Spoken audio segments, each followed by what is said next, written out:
राष्ट्र सर्वप्रथम राष्ट्र सर्वप्रथम राष्ट्र सर्वप्रथम राष्ट्र सर्वप्रथम राष्ट्र सर्वप्रथम की बात कार्यक्रम में आप सभी राष्ट्रवासियों का हार्दिक स्वागत है। लोकसभा चुनाव परिणाम घोषित होने के कुछ दिनों बाद शुक्रवार को नरेंद्र मोदी को आधिकारिक तौर पर राष्ट्रीय जनतांत्रिक गठबंधन के नेता के रूप में चुना गया। बेंगलुरु की एक अदालत ने मुख्यधारा के समाचार पत्रों में अपमानजनक विज्ञापन जारी करने के लिए भाजपा की कर्नाटक इकाई द्वारा दायर एक मामले में कांग्रेस नेता राहुल गांधी को जमानत दे दी गई। पुणे की एक अदालत ने 19 मई के पोर्श दुर्घटना मामले में शुक्रवार को अस्पताल के 2 चिकित्सकों और एक कर्मचारी के साथ साथ एक अन्य व्यक्ति को 14 दिन की न्यायिक हिरासत में भेज दिया। चल रहे तनाव के बावजूद मालदीव के राष्ट्रपति मोहम्मद मुइज्जू ने रविवार को नई दिल्ली में प्रधानमंत्री नरेंद्र मोदी के शपथ ग्रहण समारोह में शामिल होने का निमंत्रण स्वीकार कर लिया है। राजधानी जम्मू में अमरनाथ तीर्थयात्रियों के लिए मुख्यधारा शिविर को बड़ा रूप दिया जा रहा है और अधिकारियों ने काम पूरा करने के लिए 20 जून की समय सीमा तय की है। केंद्रीय जांच ब्यूरो ने आज कथित उत्पाद शुल्क नीति घोटाले से संबंधित मनी लॉन्ड्रिंग मामले में भारत राष्ट्र समिति नेता के कविता के खिलाफ एक पूरक आरोप पत्र दायर किया। इस साल दिल्ली के सरकारी स्कूलों के 1400 से अधिक छात्र नीट यूजी में उत्तीर्ण हुए हैं। शिक्षा मंत्री आतिशी ने शुक्रवार को यह जानकारी दी। राष्ट्रीय जनतांत्रिक गठबंधन ने आज संसद में अपने नवनिर्वाचित सांसदों की बैठक की और केंद्र में सरकार बनाने का दावा भी किया। कर्नाटक उच्च न्यायालय ने जनता दल के निलंबित सांसद प्रज्वल रेवन्ना की मां भवानी रेवन्ना को उनके बेटे के खिलाफ यौन शोषण के आरोपों से जुड़े अपहरण के एक मामले में अग्रिम जमानत दे दी। कर्नाटक के राज्यपाल थावरचंद गहलोत ने अनुसूचित जनजाति कल्याण मंत्री बी नागेंद्र का इस्तीफा तत्काल प्रभाव से स्वीकार कर लिया है। केंद्र सरकार बनाने का दावा पेश करने के बाद नरेंद्र मोदी ने देश को संबोधित करते हुए कहा कि पिछले 10 सालों की तरह इस बार भी देशवासियों को निराश नहीं होना पड़ेगा। किसी भी काम को करने के लिए कोई कसर नहीं छोड़ी जाएगी। जिस तरह से पहले सरकार चलती थी उसी तरह से ये सरकार भी चलेगी। उन्होंने कहा कि देशवासियों को विश्वास दिलाता हूं कि 18वीं लोकसभा में हम उसी गति के साथ उतने ही सामर्थ्य से देश की आकांक्षाओं को पूरा करने में कोई कमी नहीं छोड़ेंगे। ये 18वीं लोकसभा एक प्रकार से नई ऊर्जा, युवा ऊर्जा और कुछ कर गुजरने के इरादे वाली ये लोकसभा है और आजादी का अमृत महोत्सव के बाद का ये पहला चुनाव है और एक प्रकार से वो 25 वर्ष हैं जो हमारे अमृतकाल के 25 वर्ष है और जो 2047 देश जब आजादी की शताब्दी मनाता होगा, एक प्रकार से उन सपनों को साकार करने का एक बहुत महत्वपूर्ण पड़ाव ये 18वीं लोकसभा है। साथियों, एनडीए सरकार को तीसरी बार देश की सेवा करने का देशवासियों ने आदेश दिया है, अवसर दिया है। मैं देशवासियों का फिर से एक बार ये अवसर देने के लिए हृदय से आभार व्यक्त करता हूं और मैं देशवासियों को विश्वास देता हूं कि पिछले 2 टर्म में जिस गति से देश आगे बढ़ा है, समाज के हर क्षेत्र में परिवर्तन साफ साफ नजर आ रहा है। 25 करोड़ लोगों का गरीबी से बाहर आना ये अपने आप में हर भारतीय के लिए बड़ा गर्व का विषय है और मैं देशवासियों को विश्वास दिलाता हूं कि 18वीं लोकसभा में भी हमारे 5 साल के कार्यकाल में भी हम उसी गति के साथ उतने ही समर्पण भाव से देश की आशा आकांक्षाओं को पूर्ण करने में कोई कमी नहीं रखेंगे। आज सुबह एनडीए की मीटिंग हुई थी। एनडीए के सभी साथियों ने मुझे फिर से एक बार इस दायित्व के लिए पसंद किया है और सभी एनडीए के साथियों ने राष्ट्रपति जी को इसकी जानकारी दी और राष्ट्रपति जी ने मुझे अभी बुलाया था और मुझे प्रधानमंत्री डेजिग्नेटेड के रूप में नियुक्ति दी है और मुझे शपथ समारोह के लिए और मंत्रिपरिषद के सदस्यों के सूची के लिए उन्होंने सूचित किया है मोटे तौर पर मैंने राष्ट्रपति जी को कहा है कि हमें 9 तारीख शाम को सुविधा रहेगी और हम तब तक मंत्रिपरिषद की सूची राष्ट्रपति जी को सुपुर्द करेंगे। उसके बाद शपथ समारोह होगा।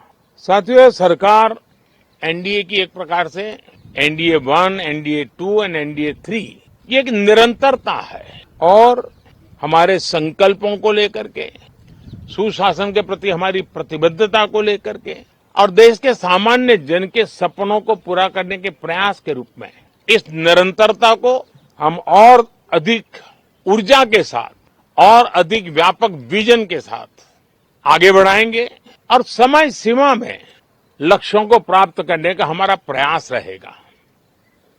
2014 में मैं बहुत नया था।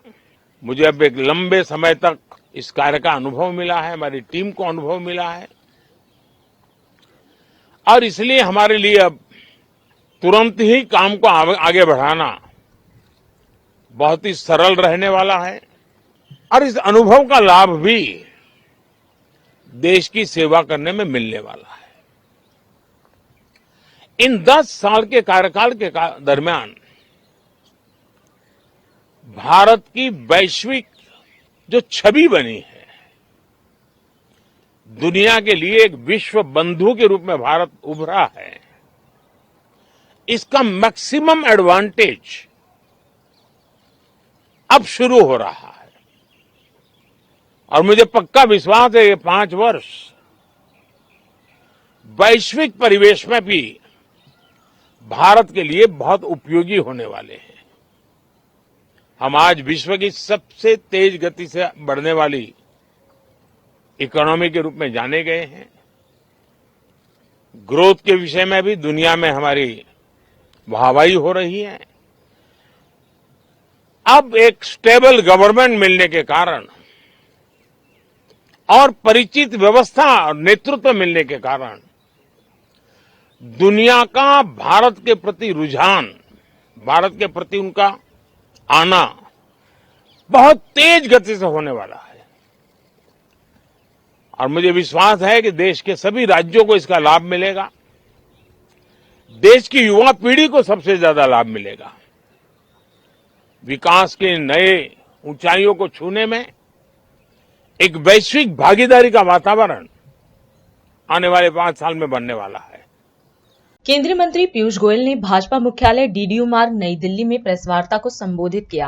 इस दौरान पीयूष गोयल ने राहुल गांधी के शेयर बाजार में घोटालों के आरोपों पर पलटवार करते हुए कहा कि भारत तेजी से बढ़ती अर्थव्यवस्था है और पीएम मोदी ने आश्वस्त किया है कि इस कार्यकाल में भारत तीसरे नंबर की अर्थव्यवस्था बनने जा रही है। वहीं गोयल ने यह भी कहा कि इक्विटी मार्केट में चुनाव के हिसाब से अलग अलग तरीके से बदलाव होते रहते हैं और दुनिया भर में इस तरह से इक्विटी मार्केट चलती है। उन्होंने बताया कि देश के निवेशक जानते हैं कि पिछले 10 वर्ष के सफलतापूर्वक मोदी सरकार के कार्यकाल में मार्केट कैप ने पहली बार 400 लाख करोड़ का कीर्तिमान हासिल किया है। राहुल गांधी जी ने एक प्रेस वार्ता कर भारतीय जनता पार्टी और हमारे नेताओं पर अनाप शनाप आरोप लगाए।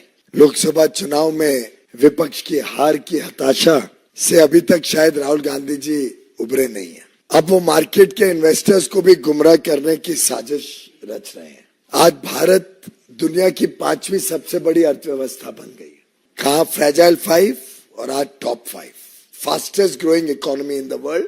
पूरी दुनिया इस बात को आज स्वीकार करती है। प्रधानमंत्री नरेंद्र मोदी जी ने देश को आश्वस्त किया है कि इस टर्म में देश विश्व की तीसरी सबसे बड़ी अर्थव्यवस्था बनने जा रही है और ये साधारण उपलब्धि नहीं है। पूरा विश्व इसको गहराई से देख रहा है, बड़ी गंभीरता से देख रहा है, समझ रहा है कि ये आगे आने वाले दिनों में प्रधानमंत्री मोदी जी के नेतृत्व में होने जा रहा है। फिर एक बार मोदी सरकार आना निश्चित है। हम सब जानते हैं कि इक्विटी मार्केट अलग अलग समय पे चुनाव आ रहे हैं तो चुनाव के हिसाब से अलग अलग आंकड़े जब रिजर्व बैंक पेश करता है, अलग अलग विकास के आंकड़े जब आते हैं उसके हिसाब से इक्विटी मार्केट में बदलाव होते रहता है और ये दुनिया भर में इस प्रकार से इक्विटी मार्केट चलती है। कोई बड़ा इवेंट ना भी हो तो भी इक्विटी मार्केट में उतार चढ़ाव साधारणतः चलते रहते हैं। देखना यह रहता है कि लंबे अरसे में इक्विटी मार्केट में क्या हुआ है।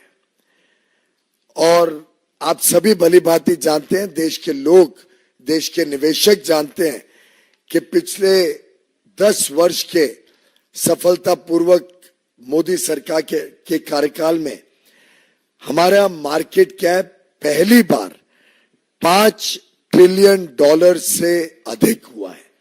यानी 400 लाख करोड़ रुपए से ज्यादा मार्केट कैप का कीर्तिमान प्रधानमंत्री मोदी जी के कुशल नेतृत्व में भारत ने प्राप्त किया है।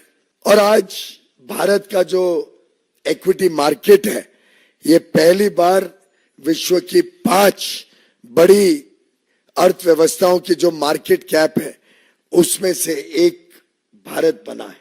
उसमें हम ये भी जानते हैं भली भांति कि पब्लिक सेक्टर अंडरटेकिंग्स जो PSUs लिस्टेड है मार्केट में, उसका भी जो मार्केट कैप है वो लगभग 4 गुना मोदी सरकार के कार्यकाल में बढ़ा है।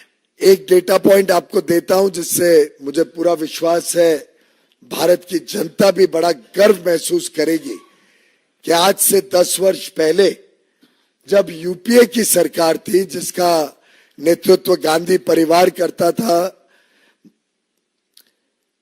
उस कांग्रेस यूपीए की सरकार के समय भारत का मार्केट कैप मात्र 67 लाख करोड़ था।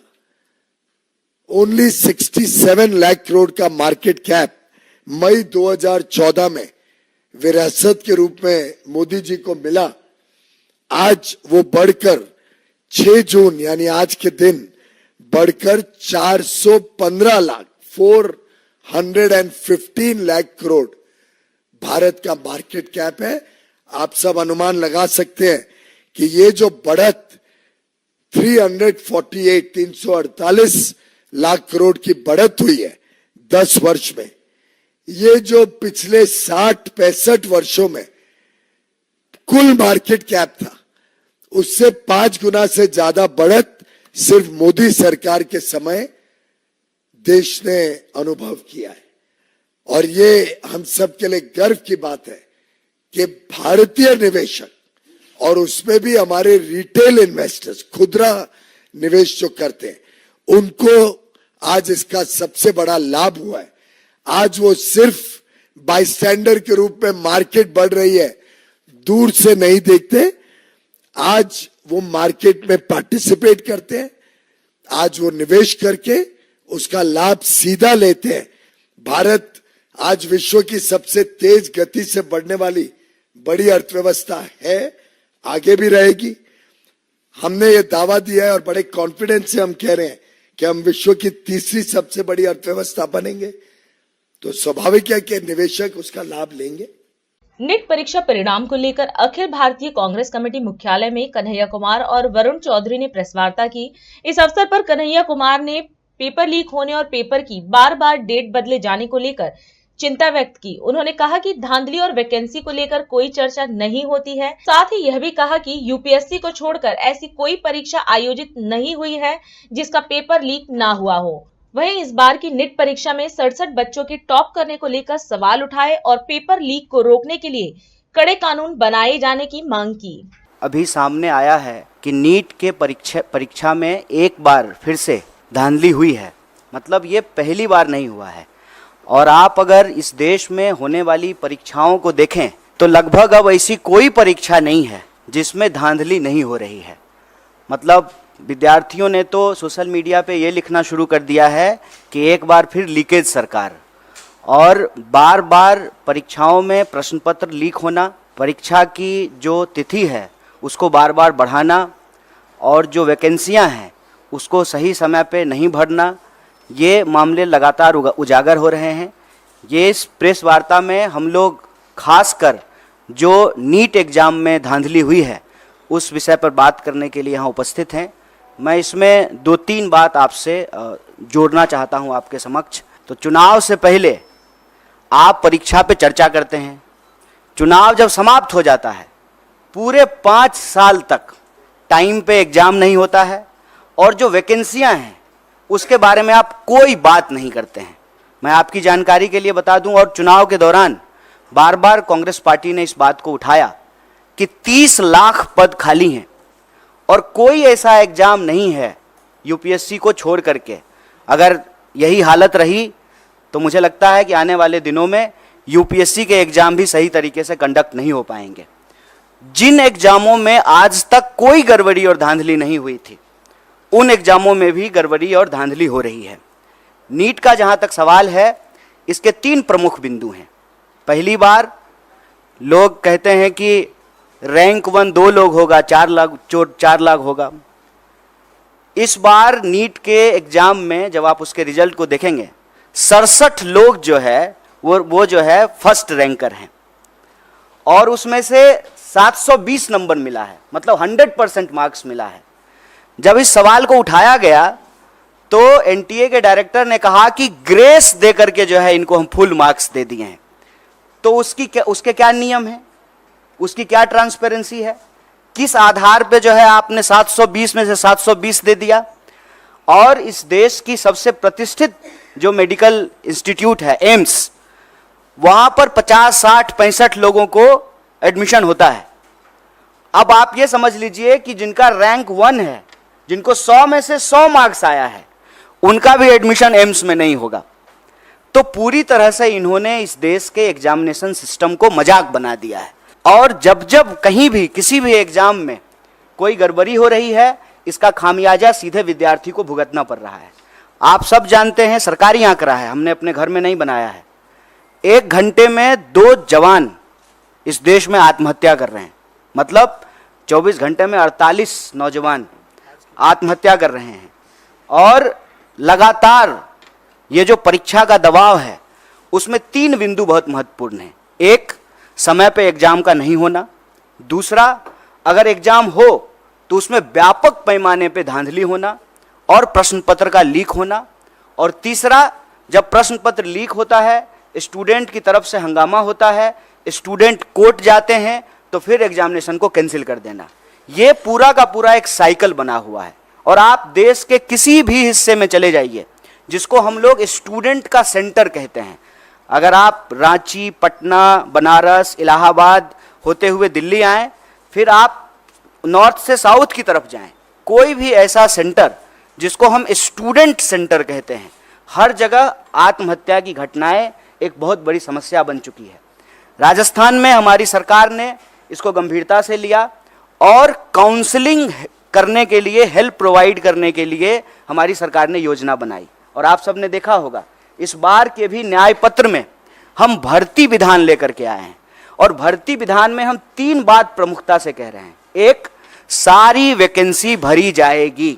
और दूसरा, बार बार जो प्रश्न पत्र लीक होते हैं, जो परीक्षा में धांधली होती है, उसमें हम एक नए करे कानून के प्रावधान की आवश्यकता महसूस करते हैं।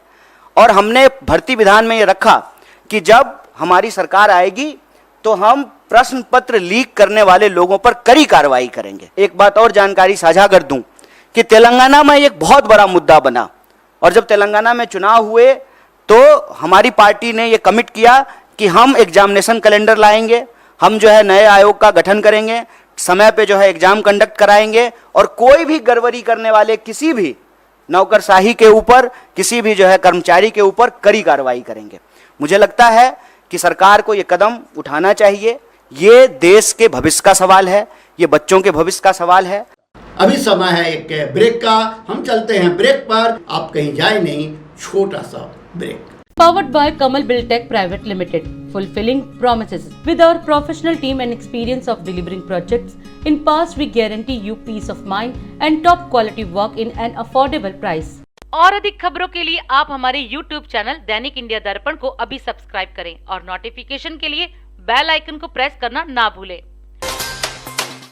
राष्ट्र सर्वप्रथम की बात कार्यक्रम में ब्रेक के बाद एक बार फिर आप सभी राष्ट्रवासियों का स्वागत है। एनटीए द्वारा मंगलवार को चिकित्सा पाठ्यक्रमों में प्रवेश के लिए होने वाली नीट यूजी परीक्षा के परिणाम घोषित कर दिए गए हैं। वहीं नीट परीक्षा में दिल्ली के सरकारी स्कूलों के बच्चों के बेहतरीन प्रदर्शन को लेकर दिल्ली के शिक्षा मंत्री आतिशी ने प्रेस वार्ता की। इस दौरान आतिशी ने कहा कि इस वर्ष दिल्ली सरकार के स्कूलों के 1414 छात्रों ने नीट यूजी परीक्षा उत्तीर्ण की है। उन्होंने कहा कि साल दर साल यह संख्या बढ़ती जा रही है। आतिशी ने बताया कि 2020 में दिल्ली के सरकारी स्कूलों के कुल 569 छात्र उत्तीर्ण हुए थे और इस साल का आंकड़ा लगभग 2.5 गुना ज्यादा है। नीट के एग्जाम में शानदार परफॉर्मेंस दिखाया है और इस साल जब नीट के नतीजे आए हैं तो दिल्ली सरकार के स्कूलों में पढ़ने वाले बच्चों ने पिछले कई सालों के नीट के रिकॉर्ड अपने तोड़ दिए हैं। इस साल नीट के नतीजों में दिल्ली सरकार के 1414 बच्चों ने नीट का एग्ज़ाम क्वालिफाई किया है। नीट के एग्ज़ाम क्वालिफाई करने वाले बच्चों की संख्या हर साल लगातार बढ़ती आई है।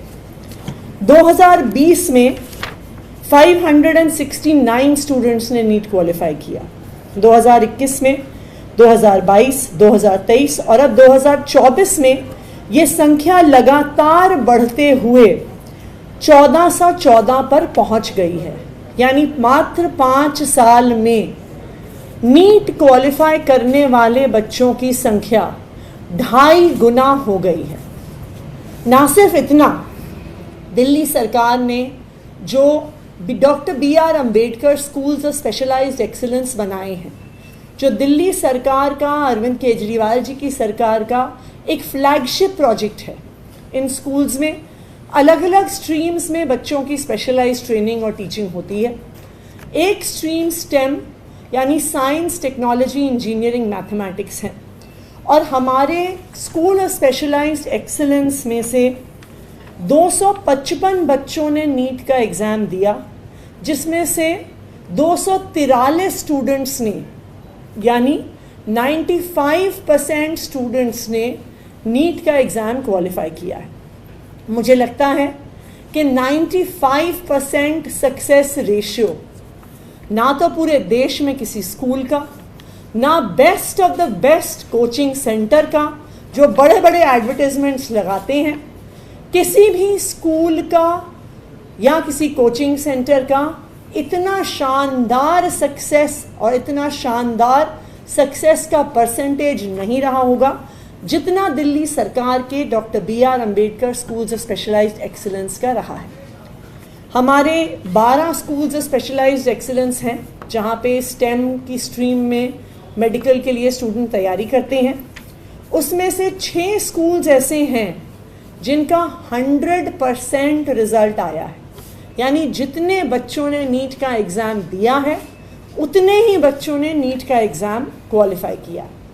तो सबसे पहले मैं इन सभी बच्चों को, उनके पेरेंट्स को, उनके टीचर्स को, स्कूल के प्रिंसिपल्स को बहुत बहुत बधाई देना चाहती हूँ और मैं खासकर बधाई देना चाहती हूँ और धन्यवाद कहना चाहती हूँ सभी दिल्ली वासियों की तरफ से दिल्ली के मुख्यमंत्री अरविंद केजरीवाल जी को, जिनके नेतृत्व में पिछले 10 साल में दिल्ली में ऐसी शिक्षा क्रांति आई है कि गरीब से गरीब परिवारों के बच्चे जो दिल्ली के सरकारी स्कूलों में पढ़ रहे हैं आज best of the best education पा रहे हैं और best of the best educational, higher educational institutions में एडमिशन ले रहे हैं। 10 साल पहले तक कोई सोच भी नहीं सकता था कि सरकारी स्कूलों में पढ़ने वाले बच्चे देश का भी नाम रोशन करेंगे। अरविंद केजरीवाल जी लगातार इस बात को कहते हैं कि किसी भी देश को विकसित होने के लिए सरकारों को हर बच्चे को अच्छी शिक्षा देनी है, चाहे वो अमीर परिवार से आता हो, चाहे वो गरीब परिवार से आता हो। और मुझे खुशी है इस बात की कि आज दिल्ली में गरीब से गरीब परिवार का बच्चा ना सिर्फ सपने देख सकता है बल्कि अपने सपनों को साकार भी कर सकता है। पिछले 1 महीने से दिल्ली की जनता जल संकट से जूझ रही है। इसी को लेकर दिल्ली प्रदेश अध्यक्ष वीरेंद्र सचदेवा एवं सांसद योगेंद्र चंदोलिया ने प्रेस वार्ता को संबोधित किया। इस अवसर पर प्रदेश अध्यक्ष सचदेवा ने सुप्रीम कोर्ट के आदेश का स्वागत किया, जिसमें हिमाचल प्रदेश को दिल्ली को अधिक जल जारी करने के लिए निर्देश दिया गया है। वहीं सचदेवा ने राजधानी दिल्ली में भाजपा को तीसरी बार जीत दिलाने के लिए दिल्ली की जनता का आभार व्यक्त किया। आम आदमी पार्टी की डर्टी पॉलिटिक्स जो पानी को लेकर लगातार बयानबाजी वो कर रहे थे, आज उस पर माननीय न्यायालय ने कटाक्षेप कर दिया, अपना निर्णय सुना दिया। दिल्ली के वासी एक एक बूंद पानी को तरस रहे और पिछले 15 दिन से दिल्ली के मुख्यमंत्री अरविंद केजरीवाल और उनकी मंत्री आतिशी भारद्वाज या दूसरे मंत्री, उनका एक ही रोना था कि हरियाणा हमें पानी नहीं दे रहा, और हम बार बार साक्ष्य रख रहे थे कि हरियाणा अपना पानी पूरा दे। ये लोग सुप्रीम कोर्ट गए, तब भी हमने कहा कि आप जाइए सुप्रीम कोर्ट, निर्णय वही हो। माननीय न्यायालय ने स्पष्ट कर दिया कि आम आदमी पार्टी और कांग्रेस सरकार जो हिमाचल में भी चल रही है, उसको अतिरिक्त पानी देना पड़ेगा और वो पानी दिल्ली पहुंचे। अगर पानी का वितरण, मैं फिर क्या, पानी का वितरण अगर मैनेजमेंट ठीक हो जाए तो दिल्ली वालों को प्यासा मरने की जरूरत नहीं। और हर बार कोर्ट जाने की धमकी देते थे तो कोर्ट भी गए और कोर्ट ने स्पष्ट कर दिया कि हिमाचल को अतिरिक्त पानी देना पड़ेगा, हरियाणा को वो पानी फ्लो सीधा दिल्ली आ जाए उसकी चिंता करनी। जो निर्देश है वो हिमाचल सरकार के लिए है। पानी को लेकर जो ये विवाद जबरदस्ती बना रहे थे उसका आज पटाक्षेप हो गया और माननीय न्यायालय ने स्पष्ट कर दिया है कि दिल्ली को जो हरियाणा पानी दे रहा था वो पूरा दे।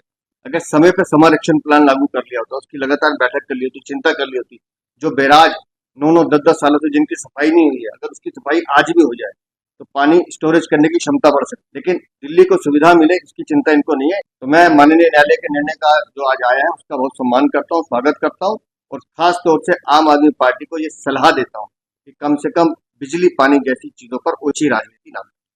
साथियों, आप सबके माध्यम से मैं सबसे पहले दिल्ली की जनता का आभार प्रकट करना चाहता हूँ। दिल्ली की 7 सीटों पर उन्होंने भरपूर आशीर्वाद माननीय प्रधानमंत्री श्री नरेंद्र मोदी जी को दिया और उसका परिणाम है कि हमारे 7 सांसद वहां जीत कर। और जब हम पूरे लोकसभा चुनाव का समीक्षा कर रहे थे तो हमारे लिए खुशी की बात यह है कि 70 में से 52 विधानसभाओं पर भारतीय जनता पार्टी को बढ़त मिली, 52 असेंबली सीट।